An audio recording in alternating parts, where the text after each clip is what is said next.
Cabin crew කෙනෙක් වෙන්න මොනවද තියෙන්න ඕන සුදුසුකම්? mentally තමන් prepare වෙන්න ඕන, තමන්ගේ personality එක හදා ගන්න ඕන, language skills තියෙනවා නම් ඒක වඩාත් හොඳයි. overhead bin reach කරන්න පුළුවන් ඒ උසේ කියන්නේ 212 cm reach වෙන්න පුළුවන් නම් මට බය නැතුව ගැරන්ට් කරලා කියන්න පුළුවන් ලෝකේ තියෙන හොඳම රැකියාවලින් එකක් තමයි කැබින් ක්‍රූ කෙනෙක් වෙනවා කියන දේ. මම මැරි කරනකන් ඉන්න උනේ මට මේ එයාලයින් එකට join වෙන්න. මොකද දෙමාපියෝ කැමති උනේ නැහැ. කැබින් ක්‍රූ කෙනෙක් කිව්වහම එතන safety නැහැ. ගර්ල් කෙනෙකුට විශේෂයෙන්ම ඒ වගේ ජොබ් එකක් සුදුසු නැහැ. ඔය එක එක කතා සමාජයේ කතා වෙනවා. කොහොමද මේ safety එක විශේෂයෙන්ම ගර්ල් කෙනෙක්ට? ලේසි නෑ. මට තාම මතකයි මම ගෙදරට කතා කර හඬ කියනවා මට මේක හරි අමාරුයි කරන්න. වටින් ඇහුණු කරන ඒ රියුමර්ස් නිසාම එයාලගෙත් ලොකු බයක් තිබුණා. ලෝකේ වටේ ඕනම රටකට යන්න අපිට ටිකට්ස් හම්බෙනවා. ඊට සාමාන්‍යයෙන් ලක්ෂ 10ක් 11ක් 12ක් වගේ රේන්ජ් එකකට යන්න පුළුවන්. Click 1. හරි. දැන් මම අහන්න යන ප්‍රශ්න ටික විශේෂයෙන්ම මේ ගොඩක් අයගේ හිතේ තියෙන ප්‍රශ්න ටිකක්. කලින් කරපු වීඩියෝස් වලටත් මේ වගේ ප්‍රශ්න අහලා තිබ්බා. ඒ නිසා මට හිතෙනවා මේ ටික ඔයාගෙන් අහලා උත්තරයක් දැනගන්න ඕනේ. බලන් ඉන්න කෙනෙකුට විශේෂයෙන්ම වැදගත් වෙයි. විශේෂයෙන්ම කැබින් ක්‍රූ කෙනෙක් වෙන්න බලාපොරොත්තු වෙමින් ඉන්නවා නම් මේ ප්‍රශ්න ටික වැදගත් වෙයි. මම ඒක පොඩ්ඩක් මේ විදිහට හදාගත්තා. මට හිතෙනවා මුලින් මෙහෙම අහන්න. අංජලිට හිතන විදිහට කැබින් ක්‍රූ කෙනෙක් වෙන්න මොනවද තියෙන්න ඕන සුදුසුකම්? බේසික්ම දේවල් ටික මොනවද? මම හිතන විදියට එයාලයින් එකට වෙනම සුදුසුකම් තියෙනවා. එතකොට ඒ තියෙන සුදුසුකම් එක්ක තමන්ව සූදානම් කරගන්න ඕන පළවෙනි දේ. mentally තමන් prepare වෙන්න ඕන, තමන්ගේ personality එක හදා ගන්න ඕන. මොකද අපි වැඩ කරන්නේ ඉන්ඩෝ එන්වයරන්මන්ට් එකක නෙමෙයිනේ. අපි මුළු ලෝකයේත් එක්කම දවසකට nationalities ගොඩක් එක්ක අපි ෆේස් කරනවානේ. එතකොට ඒ හැමෝත් එක්කම කතා බහ කරන්න ඒන ප්‍රශ්න වලට මුහුණ දෙන්න අපේ මෙන්ටැලිටි එක අපි හදාගෙන තියෙන්න ඕන. ඒක අනිවාර්යයෙන්ම දෙයක්. මං හිතන විදියට ඒත් එක්කම hospitality සම්බන්ධයෙන් Tamanට පුළුවන් නම් මං කියන්නේ ලොකු ජොබ් එකක් කියලා කෝස් එකක් හෝ වේවා නැත්නම් ජොබ් එකක් හරි කරලා බේසික් දැනුම තියෙනවා නම් වඩාත් හොඳයි කියලා මම විශ්වාස කරනවා. එහෙම නැති වුණත් කමක් නැහැ. ඒකත් එක්ක එන එක මම හිතනවා ඇඩ්වාන්ටේජ් එකක් කියලා. ඒත් එක්කම language skills ගැන කතා කරොත් language skills තියෙනවා නම් ඒක වඩාත් හොඳයි. සහ දැන් ස්පෙෂලි මම ගත්තොත් මම තමිල් කතා කරනවා. එතකොට ලංකාවට ෆ්ලයිට්ස් වලට යද්දි ලංකාවේ අය විතරක් නෙමෙයි ඉන්නේ. තමිල් අය ගොඩක් ඉන්නවා. ඉතින් මම හරි ආසයි එයාලත් එක්ක කතා බහ කරන්න. එතකොට අපිට හම්බෙන කොහොමද කියන්නේ මිත්‍රශීලත්වය ගත්තාම ෆ්‍රෙන්ඩ්ෂිප් එක ගත්තාම එතන අමුතුම බොන්ඩ් එකක් හැදෙනවා. අර පැසෙන්ජර් කෙනෙක්ට වඩා අර අපේ රටේ මිනිස්සෙක් එක්ක කතා කරන්න පුළුවන් කියන එක, ඒ තව රටක මිනිස්සෙක් එක්ක කතා කරන්න පුළුවන් කියන දේ. ඉතින් ඒක ගොඩක් වැදගත් වෙනවා. ඊට අමතරව of course එයාලයින් එකේ තියෙන සුදුසුකම් වෙනම ඒවත් අනිවාර්යයෙන්ම බලපානවා. ඒ කියන්නේ ඉංග්‍රීසි කියන එක අනිවාර්යයි. ඊට අමතරව තව වාට ඇඩිෂනල් ලැන්ග්වේජ් තියෙනවා නම් ඒක අමතර සුදුසුකමක් විදිහට තමයි ගන්න. හරි. තව දෙයක් තියෙනවා මේ ඒ කියන්නේ එයාලයින් ෆීල්ඩ් එකට ජොයින් වෙන්න මොනවා හරි ස්පෙસિෆික් කෝසස් තියෙනවද? ඒවා කරලාම එන්න ඕනද? එහෙම නැත්නම් ඔය කිව්ව කාරණා ටික විතරද? ඇත්තටම කතාව කියනවා නම් මම දන්න ගොඩක් අය මට ගොඩක් එනවා මෙසේජස් අක්කි මෙහෙම මම කෝස් එකක් කරන්න ඕනද කියලා. මම ඇත්තටම පර්සනලි කෝස් එකක් කරලා ආවේ නැහැ. ඔයාලට ඒක අවශ්‍යයි කියලා හිතෙනවා නම් ඒක හොඳයි. ඔව්. හැබැයි අපිට අවශ්‍ය පුහුණුව අපිව සිලෙක්ට් වුණාට පස්සේ අනිවාර්යෙන් මම අර කිව්වා වගේ ට්‍රේනින් එක මාස දෙකක ලැබෙනවා. ඉතින් ඔයා ඉන්ටර්විව් එකට ෆේස් කරන්න ඔයාව හදාගත්තාම ඇති කියන එක තමයි මම හොඳටම කියන්නේ. මොකද ට්‍රේනින් එකක් අපිට අමතරව ලැබෙද්දී මම හිතන්නේ කලින්ම පුහුණු වෙලා ඒක එන්න ඕන එක අත්‍යවශ්‍යයි කියලා. අංජලි දැන් කැබින් ක්‍රූ කෙනෙක් කිව්වහම ඒක ඇවිල්ලා එක ජොබ් එකක් විතරයි. එතනින් එහාට ගියාම මොන වගේ පොසිෂන්ද තියෙන්නේ සහ ඒක පොඩ්ඩක් මතක් කරමු බලන් ඉන්න කෙනෙක්ට වැදගත් වෙයි.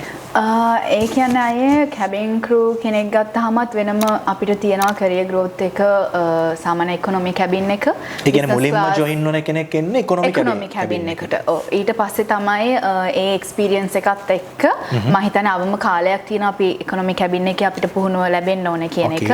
ඊට පස්සේ බිස්නස් ක්ලාස් එකට බිස්නස් ක්ලාස් එකෙන් පස්සේ ඉකොනොමි එකේ ඉන්චාර්ජ් වෙන සුපර්වයිසර් කෙනෙක් ඉන්නවා. එයාගෙන් පස්සේ ඉන්නවා මුළු එන්ටයර් එයාක්‍රාෆ්ට් එකම ඉන්චාර්ජ් ඉන්න කෙනා. එයාගෙන් පස්සේ ඉන්නවා චෙකර්ස්ලා. එතකොට එයාලත් එයාලා ඇවිල්ලා කරන්නේ අපිවත් සුපර්වයිස් කරනවා. එතකොට අපේ සුපර්වයිසර්ස්ලාවත් එයාලා බලනවා කොහොමද ඩියුටිස් වෙන්නේ කියලා. ඊට පස්සේ තමයි ඔය කම්පැනි එක ඇතුලේ තියෙන පොසිෂන්ස් වලට යන්නේ. ඒ කියන්නේ දැන් අපි ගත්තොත් ඔන් බෝඩ් ගත්තොත් සමහර එයාලයින් වල යුනිෆෝම් එක එක එක්කෙනාගෙන් එක එක්කෙනාට වෙනස් වෙනවා. ඒ පොසිෂන් එකෙන් පොසිෂන් එකට වෙනස් වෙන යුනිෆෝම් එකක් තමයි තියෙන්නේ නේ. හරි. එතකොට දැන් මේ මෙහෙම දෙයක් තියෙනවා. දැන් ගොඩාක් ගර්ල්ස්ලා මම අර කලින් කිව්වනේ ආසාවෙන් ඉන්නවා කැබින් ක්‍රූ කෙනෙක් වෙන්න කියලා. හැබැයි අර සමාජ මතයක් ගොඩ නැගිලා තියෙනවා. කැබින් ක්‍රූ කෙනෙක් කිව්වහම එතන සේෆ්ටිය නැහැ. ගර්ල් කෙනෙකුට විශේෂයෙන්ම ඒ වගේ ජොබ් එකක් සුදුසු නැහැ. ඔය එක එක කතා සමාජයේ කතා වෙනවා. ඔය දේවල් නිසා සමහර වෙලාවට අර ඔයා කිව්වා වගේ ඔයාටත් අර ගෙදරින් කැමති වුණ නැහැ කිව්වනේ. ඕක ගොඩක් කට්ටියට වෙනවා. වීඩියෝ එක බලන් ඉන්න කෙනෙකුට ඒක වැදගත් වෙයි. විශේෂයෙන්ම ඇප්ලයි කරන්න බලන් ඉන්න කෙනෙකුට කොහොමද මේ සේෆ්ටි එක විශේෂයෙන්ම ගර්ල් කෙනෙක්ට? අයියේ ඇත්තටම අයියා කිව්වා වගේ මට මේ මම මැරි කරනකන් ඉන්න උනේ මට මේ එයාලයින් එකට ජොයින් වෙන්න. මොකද දෙමාපියෝ කැමති උනේ නැහැ. එයාලටත් ඔය වටින් ඇහුණු කරන ඒ රියුමර්ස් නිසාම එයාලගෙත් ලොකු බයක් තිබුණා. මොකද ගොඩක් අයගේ ඒ තියෙන මතයක් තමයි කැබින් ක්‍රූ කෙනෙක් වුණාම එයාලට කිසිම සේෆ්ටි එකක් නැහැ. එයාලයින් එක ඇතුලේ මොනව වෙනවද දන්නේ නැහැ කියන දේ. හැබැයි මට බය නැතුව ගැරන් කරලා කියන්න පුළුවන් ලෝකේ තියෙන හොඳම රැකියාවලින් එකක් තමයි කැබින් ක්‍රූ කෙනෙක් වෙනවා කියන දේ. මොකද මම අවුරුදු 3ක් දැන් මේ ගුවන් සේවයේ වැඩ කරනවා. ඉතින් මට කවමදාවත් මගේ ආරක්ෂාව සම්බන්ධව කිසිම බයක් දැනෙලා නැහැ ඇත්තටම. ඒ අපි ෆ්ලයිට් එකකට යනවා වුණත් අපේ ට්‍රාන්ස්පෝර්ට් එකේ වුණත් අපි ඊට පස්සේ අපේ ඔපරේෂනල් සෙන්ටර් එකට ගියාම එතන වුණත් එතන ඉඳන් ආය එයාක්‍රාෆ්ට් එකට එයාක්‍රාෆ්ට් එකේ ඉඳන් ආය ඔපරේෂනල් සෙන්ටර් එකට සහ ගෙදරට එනකම්ම අපිව මාර විදියට එයාලා සේෆ්ලි තමයි එක්කන් එන්නේ. හැමදේම අපේ බලනවා. ඒ කියන්නේ අපි ට්‍රාන්ස්පෝර්ට් එකේ සීට් බෙල්ට් එකක් දාලාද කියන එක උනත් අපි ඇවිල්ලා චෙක් කරනවා. බස් එකේ යද්දි. ඉතින් ඒ තරම් අපිට සේෆ්ටි එකක් තියෙනවා. ඉතින් මම ගොඩක් ඒ කියන්නේ ආදරෙන් ඉල්ලනවා. ගොඩක්ම ස්පෙෂලි ලංකාවේ ඉන්න දෙමව්පියන්ගෙන් තමන්ගේ දුවගේ පුතාගේ හීන වටපිටාවේ තියෙන ඒ මත නිසා නැති කරන්න එපා. අවස්ථාව දෙන්න. විශේෂයෙන්ම මට බය නැතුව කියන්න පුළුවන් ඉන්ටර්නැෂනල් එයාලයින් එකකට ජොයින් වෙනවා නම් මේ වගේ සේෆ්ටි එක සම්බන්ධයෙන් කිසිම බයක් ඇත්තටම නැහැ. හරි. අංජලිගේ කතාවේ අර මුලින්ම කිව්වනේ වාගේ අර මේ බර ප්‍රශ්නයක් ගැන. මට ඕක මෙන්න මෙතනදී තමයි අහන්න අවශ්‍ය තියෙන්නේ. ඒ නිසා මම අර කලින් ඇහුවේ නැහැ. දැන් එයාලයින් එකට ජොයින් වෙද්දී ඔය උස බර සහ වයස කියන ඔය තුනම අදාළයි. ඔව්. කොහොමද ඒක?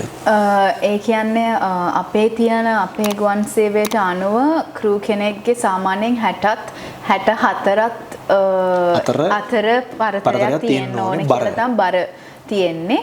උස සෙන්ටිමීටර් එහෙම උස කියලා නැහැ. අපිට තියෙන්නේ අර ඕවර්හෙඩ් බින් රීච් කරන්න පුළුවන් ඒ උස. ඒ කියන්නේ 212 සෙන්ටිමීටර් රීච් වෙන්න පුළුවන් නම් ඕනම උසක් කියන්නේ. ඒ කියන්නේ ඒක අර ඔයාගේ උස ප්‍රමාණය නෙමෙයි. ඔයාට පොඩ්ඩක් අතින් තමයි ඒක ටච් කරන්න ඕනේ. ඔව් ටිප් ටෝස් වල ඉන්නේ අපිට ඉන්ටර්විව් එකේදී ඒක තියෙනවා. ඔව් ආම් රීච් ඒ ටෙස්ට් එක තියෙනවා. එතකොට මෙහෙම අපි රීච් කරන්න පුළුවන් නම් ඒක උස ප්‍රශ්නයක් ඇත්තටම නැහැ. හරි.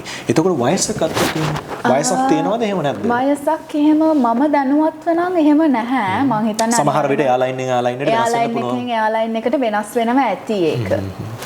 හරි. එතකොට මේ ගොඩක් අයට සමහර අයට දැන් ගොඩක් අයට ගත්තොත් මේ පොඩි ප්‍රශ්නයක් තියෙනවා මේ කොහොමද මේ එයාලයින් එකකට ඇප්ලයි කරන්න කියලා. අර මම කලින් කිව්වා වගේ දැන් අපි ඉන්නේ අලුත් වෙන ලෝකේ ඉන්නේ. මොබයිල් ෆෝන් එක තියෙනවා. මොබයිල් ෆෝන් එක හරහා ඇප්ලයි කරන්න පුළුවන්. දැන් එහෙම තමයි ඔයත් ඇප්ලයි කරේ. කොහොමද ජොබ් වලට හොයාගන්නේ සහ කොහොමද ඒකට ඔයාට දෙන්න පුළුවන් ඇඩ්වයිස් එක බලන් ඉන්න කෙනෙක්ට? ඒක නම් ඇත්තටම ලේසි. ඔයාට අදාළ කරන දැන් අපි ගත්ත ශ්‍රී ලංකන් එයාලයින්ස් හරි එහෙම නැත්නම් කටා හරි ඒ වගේ එයාලයින් එක එයාලගේ තියෙන වෙබ් කැරියර් පේජ් එකට ගියා නම් එයාලගේ පොසිෂන්ස් වලට අනුව තියෙන වේකන්සිස් වලට බලලා ඒ අදාළ වේකන්සි එකට අනුව දැන් ස්පෙෂලි ගත්තොත් කැබින් ක්‍රූ කෙනෙක්නේ. ඉතින් එතකොට ඒ වේකන්සි එකක් තියෙනවා නම් ඒ අදාළ රටේ ලංකාවේදී කියමු අපි අපේ CV එක පිළිවෙලට හදලා අපිට පුළුවන් CV එක සෙන්ඩ් කරන්න එයාලගේ ඒ පෝටල් එකට. එතකොට තමයි යාලගේ සිලෙක්ෂන් ප්‍රොසෙස් එක යන්නේ. ඊට පස්සේ යාලා අපිට ඊමේල් එකක් එවනවා. අපි සිලෙක්ටඩ් නම් සමහර අයට වීඩියෝ ඉන්ටර්විව්ස් තියෙනවා ඔෆිෂියලි අර අපි ඇසෙස්මන්ට් එකකට යන්න කලින්. එහෙම ඒක ඒ කියන්නේ වෙනස් වෙනවා රටින් රටට. එතකොට දැන් කවුරු හරි කෙනෙක්ට ප්‍රශ්නයක් තියෙන්න පුළුවන් එයා ලංකාවේ ඉන්නේ පින රටකට මට එයාලා ඉන්න එකට ඇප්ලයි කරන්න තව ඔයිට අමතරව මොනවා හරි වීසා රික්වයර්මන්ට් තියෙනවද එහෙමද කියලා. එහෙම කිසිම දෙයක් නැහැ. ඔයාට නිකන් ඇප්ලයි කරන්න තියෙන්නේ හැමදේම එයාලා ඉන්න එකෙන් බලනවා. ඒගොල්ලෝ හැමදේම ප්‍රොසෙස් කරනවා සහ ඒ දේවල් කරනවා. එතකොට Tamanට තියෙන්නේ ඇප්ලයි කරලා ඉන්ටර්විව් එකට රෙඩි වෙන්න විතරයි. අර කිව්ව ක්වොලිෆිකේෂන් ටික හදාගෙන අන්න හරි. කී පාරක් රිජෙක්ට් වුණත් කමක් නැහැ. try කරන්න ඕනේ. අනිවාර්යෙන්ම දවසක දිනනවා කියන try and try one day you can fly කියලා කියනවා. right. එතකොට දැන් මේ අංජලි දැන් මැරි කරලානේ ඉන්නේ. කැබින් ක්‍රූ කෙනෙක්ට මැරි කරලා ජොයින් වෙන්න පුළුවන්ද? ඒ කියන්නේ කැබින් ක්‍රූ කෙනෙක් වෙන්න පුළුවන්ද මැරි කරාට පස්සේ නැත්නම් මැරි කරන්න කලින් කොහොමද ඒක? ඔව් එහෙම කිසිම ප්‍රශ්නයක් නැහැ. මැරි කරලත් ඔව් එහෙම rules නැහැ. කලින් නම් මං හිතන්නේ එහෙම ලිමිට් එකක් තිබුණා. පස්සේ ඒක අපේ යාලා ඉන්න කෙනා වෙනස් කරා. ඉතින් ඒ හින්දා එහෙම රූල් එකක් නැහැ. මැරි කරලා වුණත් ඔයාලට ජොයින් වෙන්න පුළුවන්. නැත්නම් ජොයින් වුණාට පස්සේ වුණත් මැරි කරන්න පුළුවන්. හරි.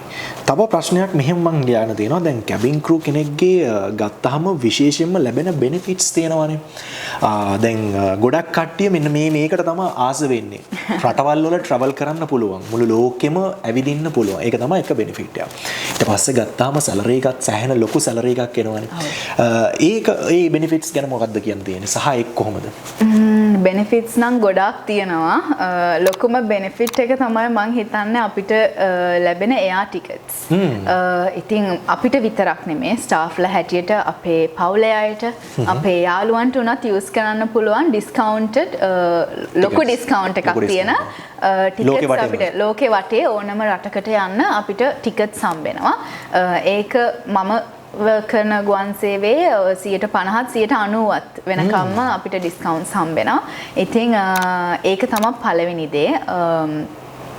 ඊට පස්සේ සැලරි එක ගැන පොඩ්ඩක් කතා කරමු. සැලරි එක කොයි වගේ සැලරි එකක්ද? මේ විශේෂයෙන්ම දැන් අපි දකිනවා අපි අප්ඩේට් වෙන්න පුළුවන් අපිට සෝෂල් මීඩියා හරහා අපි දකිනවා මේ වගේ සැලරියක් කියලා. ඒක පොඩ්ඩක් ඔයාගෙන් කන්ෆර්ම් කරගන්න ඕනේ මට කොහොමද කොයි වගේ සැලරි එකට යන්න පුළුවන්ද? ස්ටාර්ටින් එකේ ඉඳන් අර අපි ගියාම කියන්නේ අපි ස්ටෙප් බයි ස්ටෙප් ගියාට පස්සේ කොයි වගේ තැනකට වෙනකන් රීච් වෙන්න පුළුවන්ද?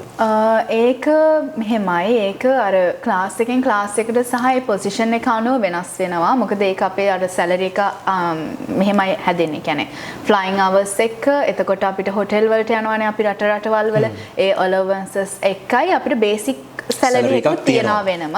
ඒ සැලරි එකත් එක්ක ඔක්කොම එකතු වෙලා තමයි ඔයා කියන සැලරි එක හැදෙන්නේ. ඒ කියන්නේ ෆ්ලයින් අවර්ස් කියලා කිව්වේ ඔයා මේ ජොබ් එකේ රටවල් වලට ට්‍රැවල් කරද්දී ඒ අවර්ස් වලට ගෙවනවා. අවර්ස් වලට අපිට වෙනම ගෙවනවා. එතකොට ඒකත් එක්ක සාමාන්‍යයෙන් දැන් මම ඉන්නේ බිස්නස් ක්ලාස් එකේනේ. එතකොට අපිට සාමාන්‍යයෙන් ලක්ෂ 10ක් 11ක් 12ක් වගේ රේන්ජ් එකකට යන්න පුළුවන් සහ ඊට වඩා යන්නත් පුළුවන්. අර ෆ්ලයින් අවර්ස් වලින් තමයි ඒක වෙනස් වෙන්නේ.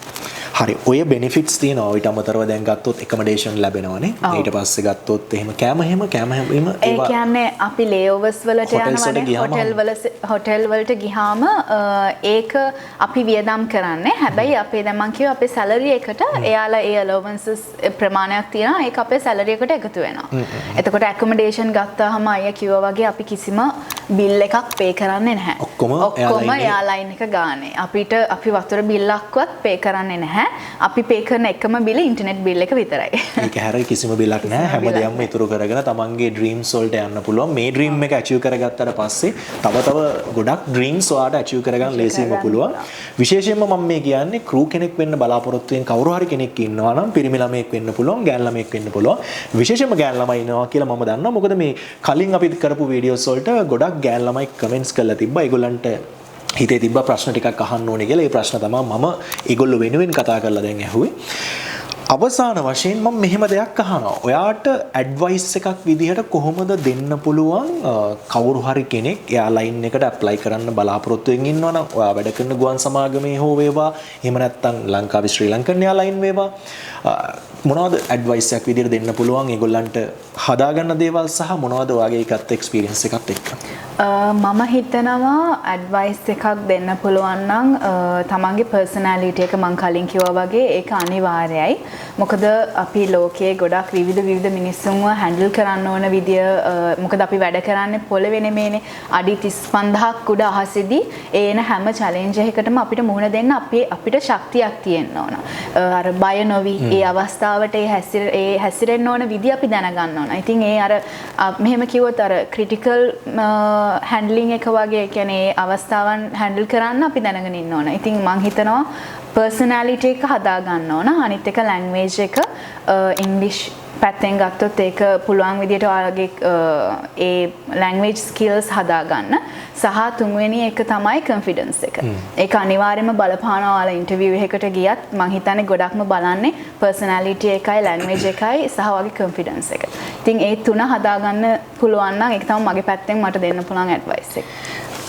තව එකක් මෙහෙම එකක් තියෙනවා මෙහෙම ප්‍රශ්නකුත් තියෙනවා මේ ස්විමින් වලට ඒ කියන්නේ එහෙම එක්ස්පීරියන්ස් එකක් බලනවාද? ඒක එයාලයින් එකෙන් එයාලයින් එකකට වෙනස් වෙනවා. ඉතින් සමහර එයාලයින් වල බලනවා අනිවාර්යයෙන්ම ස්විමින් පුළුවන් වෙන්න ඕන. සමහර එයාලයින්ස් වල එයාලා අපෙන් මේකෙදිම අහනවා පුළුවන්ද ස්විම් කරන්න පුළුවන්ද නැත්නම් ඔයා වතුරට බය නැද්ද කියන එක. ඒක තමයි අපෙන් ගොඩක්ම අහන්නේ. ඒක ඉතින් අර වෙනස් වෙනවා එයාලයින් එකෙන් එයාලයින් එකට. හරි ඔන්න ඔය ප්‍රශ්න ටික තමයි බේසිකලි මට අහන්න ඕමනාව තිබ්බේ විශේෂයෙන්ම මේ අවුරුදු 3ක් ලෝකේ ජනප්‍රියම ගුවන් සමාගමක වැඩ කරනවා කිව්වහම ඒ ලැබෙන එක්ස්පීරියන්ස් එකත් එක්ක ගොඩක් අයට තියෙන ප්‍රශ්න ටිකක් මට එයාලා වෙනුවෙන් අහලා දැනගන්න ඕමනාව තිබ්බා. දැන් මේ වීඩියෝ එක බලන් ඉන්න කෙනෙක් ඔයාට තව මොන හරි ප්‍රශ්න තියෙනවා නම් අපිට කමෙන්ට් කරන්න යටින් අපි බලාපොරොත්තු වෙමින් ඉන්නවා ඉස්සරහට මේ වගේ තවත් වීඩියෝස් ඔයා වෙනුවෙන් අරන් එන්න. අපි ඊළඟ වීඩියෝ එකෙන් හම්බෙමු. හැමෝටම ජය වේවා. Click 1